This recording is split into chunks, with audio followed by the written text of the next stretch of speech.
औरत को पेट भरने के लिए सिर्फ अपने पति की बची हुई रोटियां खानी पड़ती थी। वो उसकी हर ज्यादती को सहती रही, लेकिन एक दिन उसने नीका को फोन किया।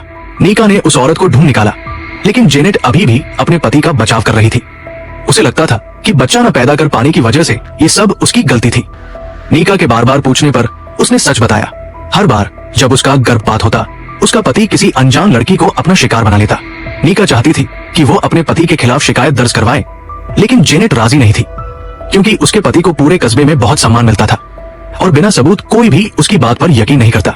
नीका ने उसे वहां से भाग जाने की सलाह दी, लेकिन जेनेट ने मना कर दिया। उधर पुलिस स्टेशन में नीका ने इस मामले की गहराई से जांच करने का फैसला किया।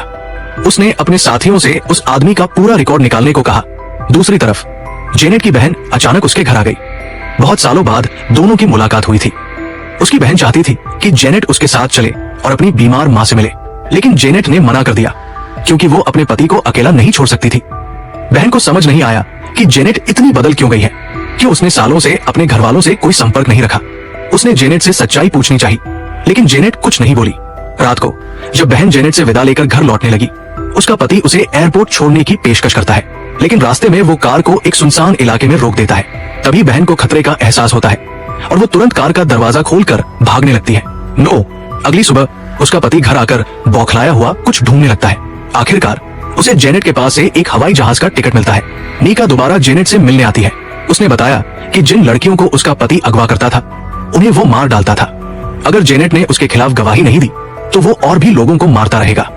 जेनेट असमंजस में थी।